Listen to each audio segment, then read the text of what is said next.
एक बार फिर से स्वागत है आपको अपने YouTube चैनल रिजल्ट एक्सप्रेस पे आपका स्वागत है। अगर आप प्रथम बार इस चैनल पे आए हैं तो कृपया चैनल को सब्सक्राइब कर लीजिए तथा बेल आइकन के बटन को दबा लीजिए ताकि वीडियो का नोटिफिकेशन आपको मिलता रहे।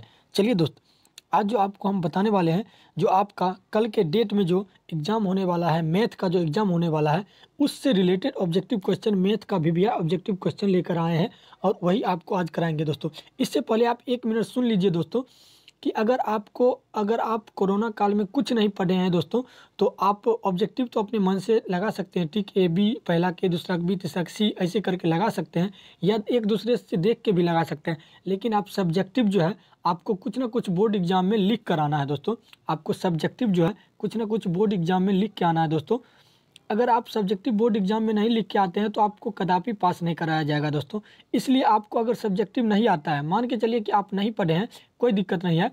कम से कम आप क्या करिए कि आप किसी मॉडल सेट का एक, मतलब आप जो है किसी बैक ईयर का क्वेश्चन बैंक का जो है, आप जैसे कि क्वेश्चन बैंक का टोटल क्वेश्चन ले लीजिए। टोटल वो ये उस वैसे स्टूडेंट के लिए है दोस्तों जो कुछ नहीं पढ़ा है, मैथ में कुछ नहीं जानता है दोस्तों। मैथ में बहुत सारे स्टूडेंट को डाउट रहता है कि हम कैसे पास करें दोस्तों। आपको हम मात्र 2 मिनट लेंगे और मैथ में आपको हम पास करा देंगे दोस्तों, ठीक है। तो सबसे पहले देखिए, जो पढ़ने में तेज स्टूडेंट है, जो अच्छे विद्यार्थी हैं, उसके लिए तो कोई बात नहीं है, उसके लिए तो कोई दिक्कत नहीं है। जो साफ यानी कि नहीं पास होने लायक है, उसके लिए ये बात है दोस्तों कि आप ऑब्जेक्टिव किसी तरह से तो बना ही देंगे, पहला के, दूसरा के बी और तीसरा के सी, इस तरह से करके आप बना ही देंगे। लेकिन बात रहती है सब्जेक्टिव की दोस्तों, तो आप बोर्ड एग्जाम में जाइए, एक क्वेश्चन बैंक आप ले लीजिए, किसी क्वेश्चन बैंक को ले लीजिए और उसमें से या तो 19 या तो 20 का क्वेश्चन बैंक का सिर्फ आंसर फाड़ लीजिए और बोर्ड एग्जाम में जाइए और आप वही 2 कॉपी कर दीजिए, पूरा 2 कॉपी कर दीजिए। ये अगर आपको याद होता है तो यादें कर लीजिए, उसको समझ लीजिए। 1 घंटा में नहीं होता तो अपना लेके चल जाइए, ठीक है, और लेके चल जाइए और उसको पूरा छाप के वही छाप दीजिए। उस साल में क्या क्वेश्चन आया है वही छाप दीजिए। आपको ये मतलब नहीं रखना है कि इस बार क्या क्वेश्चन आएगा या नहीं आएगा। आपको क्वेश्चन नहीं देखना है, सिर्फ आपको आंसर लिखना है दोस्तों। और आपको हम देते हैं कि आपको 100% गारंटी आपका लेते हैं, 100% आपका गारंटी लेते हैं कि पास आप जरूर होइएगा दोस्तों। क्योंकि बोर्ड में जो एग्जाम जो कॉपी चेक होता है दोस्तों, वो एक कॉपी पे 10 रुपया मिलता है या 15 रुपया मिलता है, ठीक है दोस्तों, आपको पता नहीं होगा। तो वो सोचते हैं कि कितना जल्दी कॉपी चेक करें, ताकि टीचर लोग कितना जल्दी कॉपी चेक कर दे ताकि कितना रुपया मिल जाए। तो इसके लिए वो लोग अच्छा से कॉपी देखते नहीं हैं और चेक कर देते हैं और देखते हैं कि आंसर बनाया हुआ है सही है। लेकिन दोस्त, आपसे हम हाथ जोड़ कर विनती करते हैं कि आप अपने पेज ब्लैंक छोड़कर नहीं आइए, खाली छोड़ के नहीं आइए। अगर आप ब्लैंक छोड़ के चला आइएगा तो वो 0 का 0 नंबर देगा। यही है कि आपको कुछ नहीं आता तो आप 1-2 पेज ले जाइए अंदर और 1-2 पेज वही एक पेज उतार के चलाइए। मान चलिए कि आपको 5 ही क्वेश्चन आता है और आपको 5 क्वेश्चन नहीं आता है, तो फिर वही 1 नंबर वाले क्वेश्चन को ही फिर 7 नंबर में लिख दीजिए दोस्तों, ठीक है। और वही जो आप 4 नंबर में लिखे वही को 8 नंबर में लिख दीजिए उसी क्वेश्चन को, ठीक है। तो इस तरह से आप टोटल क्वेश्चन का जवाब कम से कम दे के आइए और यानी कि आपको वो पास कर दे, मजबूरी में मतलब पास कर दे, उसको पास करना पड़े। कि आखिर स्टूडेंट को आता नहीं है तो ये लिखा कहाँ से है, मतलब कि अगर क्वेश्चन इसको आता नहीं है तो बनाया कहाँ से। भले ही आप उतना आंसर मैच नहीं करता है कि किस क्वेश्चन का आंसर, वो देखता है कि जैसे 5 नंबर दिया, 5 नंबर में देखता है कि सही में इसका क्वेश्चन आंसर लिखा हुआ है तो ठीक है, सही है, नंबर मिल गया उसका। ये नहीं देखता कि क्वेश्चन अगर उतना मिलाएगा तो उसको एक कॉपी चेक करने में बहुत सारा टाइम लगेगा दोस्तों। और वो सोचता है कि हम कम समय में कितना ज़्यादा कॉपी चेक कर दे, इसलिए वो अच्छा से कॉपी चेक नहीं करते हैं और आपको पास करा देंगे दोस्तों। इसलिए आपसे वादा है, अगर आप सोचते हैं कि हम पास नहीं करेंगे दोस्तों, तो आप लेके जाइए एक, या तो रट के जाइए या तो थोड़ा मोड़ा चीज़ तो सब जगह चलते ही रहता है, थोड़ा मोड़ा आपको जैसे हो वैसे आप ले लीजिए, ठीक है। लेकिन आप एग्जाम में लिख के आइए। 2019 का ही क्वेश्चन आप लिख दीजिए या 2020 का ही आंसर दे दीजिए, कोई दिक्कत नहीं है। आपको 2019 में पास होना ही है। क्योंकि ऐसा बहुत सारे स्टूडेंट पे हम ट्राई कर चुके हैं दोस्तों। मैथ में मेरे पास बहुत सारा स्टूडेंट आता है, कहता है कि सर इस बार हम लगता नहीं कि पास होंगे। लेकिन हम बोले कि तुम 2019 या 20 का क्वेश्चन बैंक से किसी एक ईयर वाला फाड़ लो आंसर और उसको तुम जाके लिख दो और नंबरिंग उसमें बदल के, ध्यान रखिएगा दोस्तों, उसमें नंबरिंग बदल के लिखना है, आपको पास होना है, ठीक है दोस्तों। अब चलते हैं वीडियो की तरफ। जो अच्छे स्टूडेंट हैं, जो पढ़ने वाले हैं, ऑब्जेक्टिव के लिए चलते हैं और इसमें से आप ऑब्जेक्टिव वीडियो को पूरा देखिए ताकि आपको कुछ ना कुछ ऑब्जेक्टिव इससे आ सके। तो चलिए, नंबर 1 में कहता है दोस्तों, 1 नंबर में कहता है, क्या सभी वास्तविक संख्याएं परमेय संख्या है? नहीं दोस्तों, ऐसा नहीं हो सकता। सभी वास्तविक संख्या परमेय संख्या नहीं हो सकता है, क्योंकि मान के चलिए आप पढ़े हैं कि रियल नंबर जो होता है, रियल नंबर का दो होता है, एक होता है रेशनल नंबर और एक होता है आयरेशनल नंबर। तो ऐसा नहीं हो सकता। क्या सभी वास्तविक संख्या एक परमेय संख्या है? तो नहीं, एक इमेजिनरी एक परमेय संख्या नहीं होगा, लेकिन वो जो है एक वास्तविक संख्या होगा। इसलिए वास्तविक संख्या एक परमेय संख्या है। क्या सभी? तो नहीं, सभी नहीं हो सकता। तो इसका सही आंसर दोस्तों हो जाएगा ए। इसका सही आंसर हो जाएगा ए। इस तरह से दूसरे नंबर क्वेश्चन में चलते हैं दोस्तों। कहता है बहुपद एक्स स्क्वायर माइनस 5x + 6 के शून्यकों का योग होगा दोस्तों। तो आप शून्यकों का योग इसमें निकालिएगा दोस्तों, तो आपको इसका सॉल्व करने के बाद इसका आंसर आ जाएगा डी। शून्यकों का योग डी आ जाएगा दोस्तों, आप सॉल्व करके देखिए। नेक्स्ट क्वेश्चन है द्विघात समीकरण इतना इतना का घात क्या होगा दोस्तों? तो ये द्विघात समीकरण है दोस्तों, तो इसका घात क्या होगा? ये कहता है द्विघात समीकरण इतना इतना इतना इतना का घात क्या होगा दोस्तों? तो घात, अगर द्विघात समीकरण है तो दोस्तों जो सबसे बड़ा पावर होता है वही उसका घात होता है दोस्तों। तो बड़ा पावर कितना है? तो 2 है, तो इसका घात 2 हो जाएगा दोस्तों। इसका 3 नंबर का सही आंसर सी हो जाएगा दोस्तों। इसी तरह से 4 नंबर क्वेश्चन है दोस्तों। √2 है। √2 कैसा संख्या है? परमेय संख्या है दोस्तों या अप्रमेय संख्या? कैसा है? तो दोस्तों √2 जो है ना, √2 एक जो है अप्रमेय संख्या है दोस्तों। तो 4 का सही आंसर हो जाएगा बी। 4 का सही आंसर बी हो जाएगा दोस्तों। जो भी रूट के अंदर डिजिट आता है, जैसे कि 36 आया, ये 36, इसको रूट के अंदर ये रहना नहीं चाहेगा दोस्तों। 36 जो है ये खट से जो है, इसको आप थोड़ा भी अगर फ्रीडम दीजिएगा, आज़ादी दीजिएगा कि तुरंत 6 × 6 में टूट के एक 6 बाहर आ जाएगा, 6 निकल के दोस्तों। तो ऐसा जो रूट में, लेकिन दो नहीं निकलेगा दोस्तों। दो जब भी निकलेगा पॉइंट के साथ निकलेगा। तो इस तरह से जो पॉइंट के साथ निकलता है, ठीक है, वो जो होता है वो परमेय संख्या होता है। और जो ऑटोमेटिक डिजिट के साथ निकल जाता है और जिसका मतलब पूर्ण वर्ग होता है, वो जो आ जाता है वो परमेय संख्या में। इसी तरह से नेक्स्ट क्वेश्चन दोस्तों है 2 या 2 से अधिक अभाज्य संख्याओं का मौसा दोस्तों क्या होगा? 2 या 2 से अधिक संख्याओं का, इसका सही आंसर 2 या 2 से अधिक अभाज्य संख्याओं का मौसा जो होता है 1 होता है दोस्तों, 1 होता है। 5 का सही आंसर ए हो जाएगा दोस्तों। इसी तरह से द्विघात, यदि द्विघात बहुपद इतना के शून्य को इतना इतना इतना का मान क्या होगा दोस्तों? तो इसका मान क्या होगा दोस्तों? तो इसका आप हल करिएगा तो इसका मान 1 आ जाएगा दोस्तों, सी। इसका आंसर सी सही हो जाएगा दोस्तों। इस तरह से अगले नंबर क्वेश्चन की तरफ बढ़ते हैं। कहता है द्विघात बहुपदों के शून्यकों की संख्या होती है दोस्तों। द्विघात बहुपद में कितना शून्यक होता है दोस्तों? तो द्विघात बहुपद में 2 शून्यक, त्रिघात बहुपद में 3 शून्यक होता है दोस्तों, चौघात में 4 शून्यक। जितना घात की बात किया जाए, जितना घात का बात किया जाएगा दोस्तों, घात का बात, उतना शून्यक होगा दोस्तों, ठीक है। अब नेक्स्ट क्वेश्चन में बढ़ते हैं दोस्तों। यदि बहुपद इतना इतना इतना ए बी का मान होगा, तब दोस्तों ए बी का मान क्या होगा? तो ए बी का मान दोस्तों क्या होगा? जब आप इसको हल करिएगा तो ए बी का मान आपको 5 आ जाएगा दोस्तों, ठीक है दोस्तों। नेक्स्ट क्वेश्चन की तरफ बढ़ते हैं दोस्तों। बहुपद x² - 4x + 1 के मूलों का योग क्या है दोस्तों? जब आप इसको हल करिएगा तो मूलों का योग हल करने के बाद दोस्तों बी आ जाएगा दोस्तों। हम सॉल्यूशन करके आपको बताते, लेकिन वीडियो में बहुत लंबा वीडियो बन जाएगा, इसलिए उतना सॉल्यूशन नहीं करते हैं दोस्तों।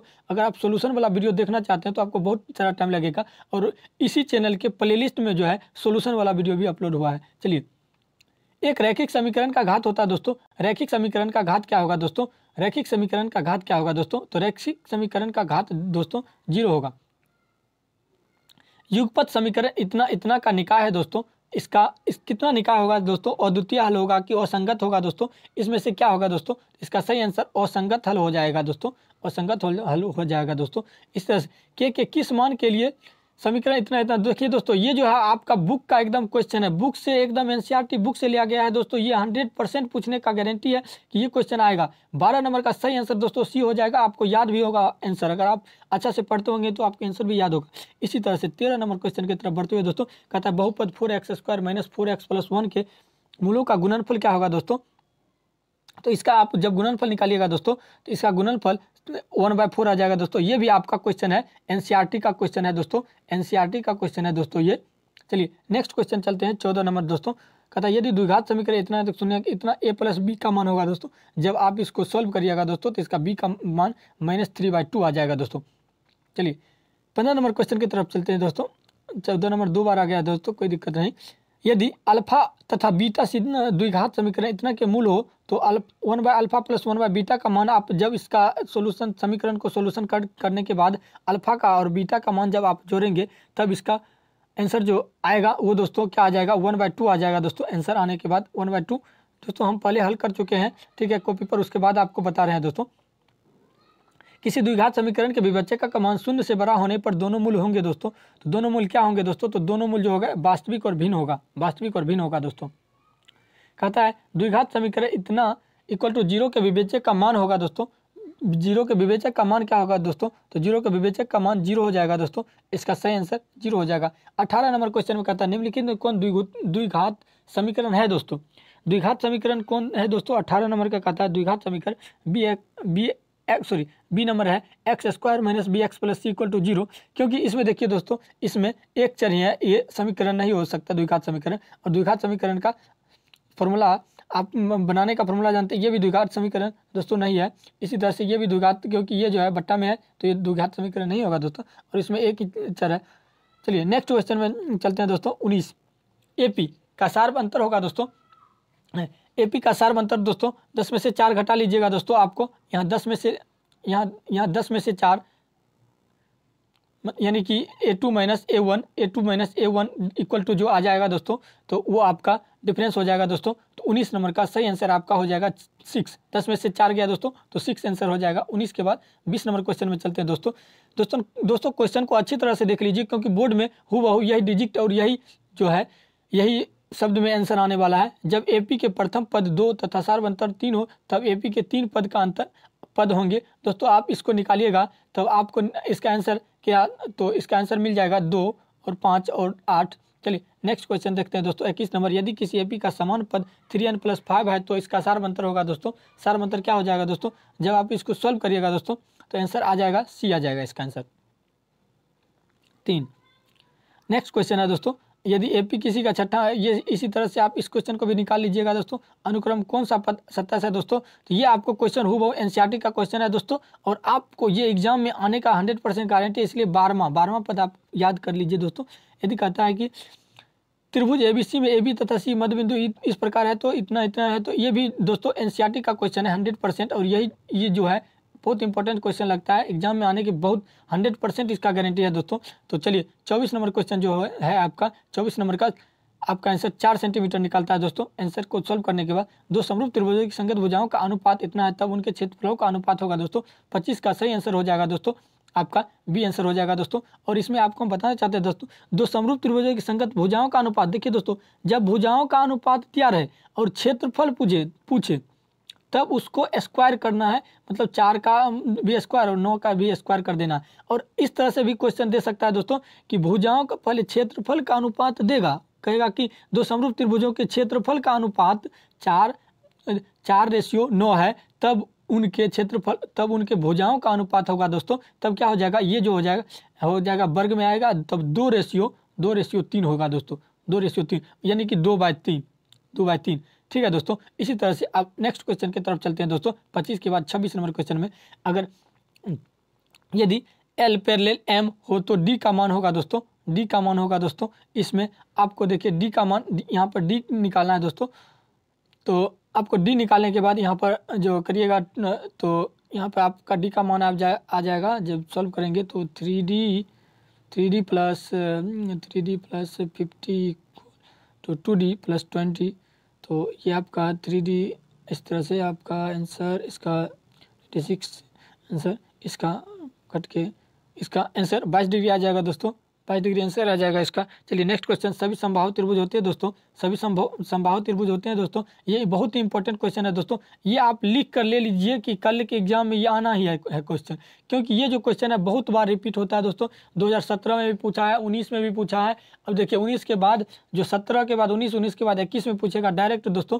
ये हम लोग के समय भी एग्जाम में पूछा था, सभी संभावित त्रिभुज होते हैं दोस्तों, सभी संभावित त्रिभुज होते हैं दोस्तों, तो समरूप होते हैं दोस्तों। जिस तरह से आप पढ़े होंगे ताजमहल जो होता है वो किस तरह का होता है, इसी तरह से। चलिए अब नेक्स्ट क्वेश्चन 28 नंबर है, दो समकोणिक त्रिभुजों की उनकी संगत भुजाओं का अनुपात सदैव समान होता है, किसने कहा था दोस्तों, किसने कहा था दोस्तों? तो ये जो है थेल्स ने कहा था, और थेल्स का ही प्रमेय है दोस्तों, थेल्स का ही प्रमेय है एक तरह से ये। नेक्स्ट क्वेश्चन चलिए दोस्तों, बिंदु इतना किस चतुर्थांश में है दोस्तों? और चतुर्थांश में से भी एक क्वेश्चन आता है दोस्तों, इसलिए आप इसको भी रट लीजिए दोस्तों।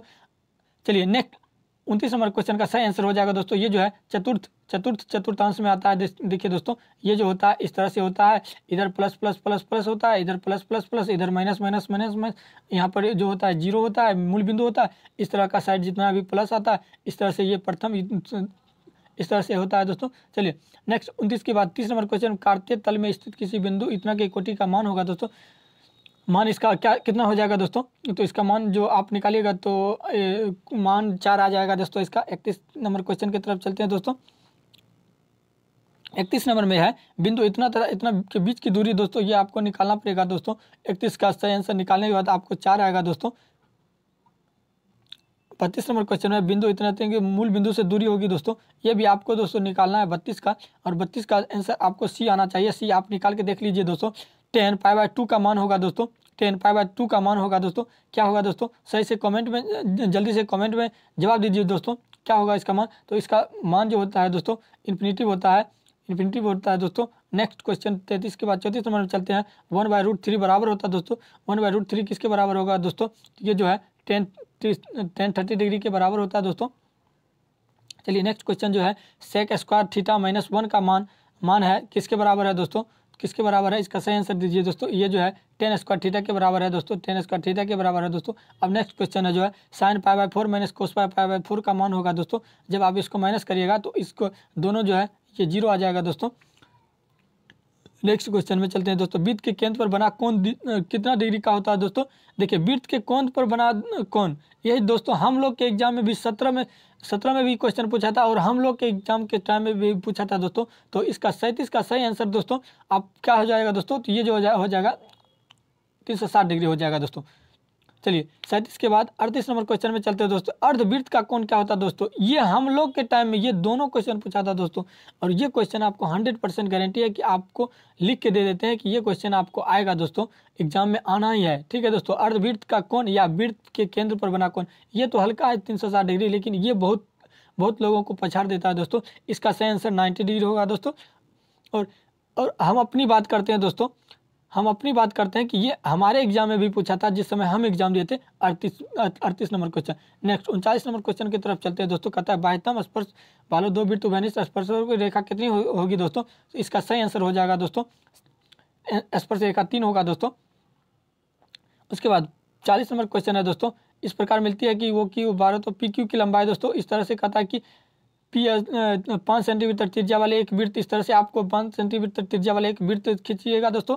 उसके बाद एक वृत्त पी पर स्पर्श रेखा खींचते और पी पर स्पर्श एक रेखा खींच दीजिएगा, और पी क्यू केंद्र ओ से गुजरने वाली पी क्यू केंद्र से गुजरने वाली एक लीजिएगा दोस्तों। और इस तरह से तो पी क्यू की लंबाई आप जब निकालिएगा दोस्तों, पी क्यू की जब आप लंबाई निकालिएगा तो आपको रूट के अंदर निकल के आएगा दोस्तों, रूट के अंदर निकल के आएगा, क्योंकि 12 का स्क्वायर और 5 का स्क्वायर करिएगा तो रूट के अंदर 119 निकल जाएगा। 144 + 25 करके करिएगा, 144 + 25 जब रूट के अंदर जाएगा दोस्तों तो 119 निकल के आएगा जाएगा। इसका सही आंसर डी हो जाएगा दोस्तों।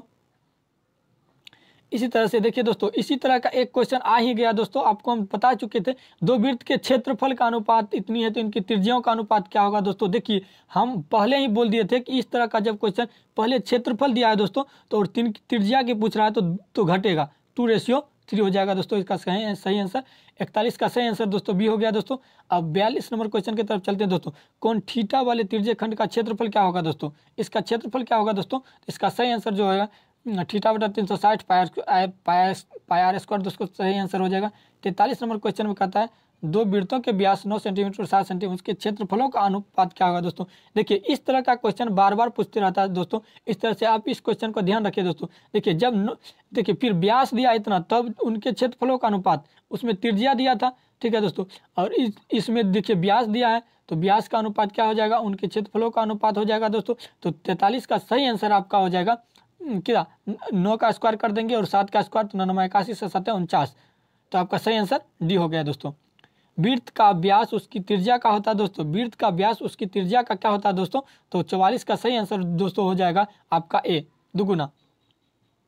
त्रिज्या का दुगुना होता है। जैसे कि आप सपोज ये जो है ये आपका सर्किल है, ये जो आपका रेडियस है, और फिर एक बार इधर सटा दिए तो ये आपका पूरा ये जो है त्रिज्या हो गया, और ये ये जो है इतना दूरी ये रेडियस हो गया दोस्तों। चलिए नेक्स्ट क्वेश्चन है, अर्धवृत्त का कोण होता है दोस्तों, अर्धवृत्त का कोण कितना होता है दोस्तों? 45 नंबर का सही आंसर हो जाएगा सी दोस्तों, सी 90 डिग्री होता है दोस्तों अर्धवृत्त का कोण दोस्तों। अर्ध गोले के संपूर्ण पृष्ठ का क्षेत्रफल कितना होता है दोस्तों? अर्ध गोले के संपूर्ण पृष्ठ का क्षेत्रफल कितना होता है दोस्तों? इसका संपूर्ण पृष्ठ का क्षेत्रफल 3πr² होता है दोस्तों। 47 नंबर क्वेश्चन में कहता है इतना का बहुलक होगा दोस्तों। इसमें देखिए बहुते बार कौन आया है दोस्तों, बहुते बार देखिए कौन आया है। 47 नंबर का सही आंसर हो जाएगा दोस्तों सी। देखिए क्योंकि 7 की संख्या जो है, 7 की संख्या 1 2 3 बार आया है, जो बहुते बार आया है वही बहुलक होगा दोस्तों। तो इसका सही आंसर 7 हो गया दोस्तों। चलिए इतना में बहुलक कौन सा है दोस्तों? तो इसमें बहुलक चुनना है तो बहुते बार कौन आया दोस्तों? बहुते बार, बहुते।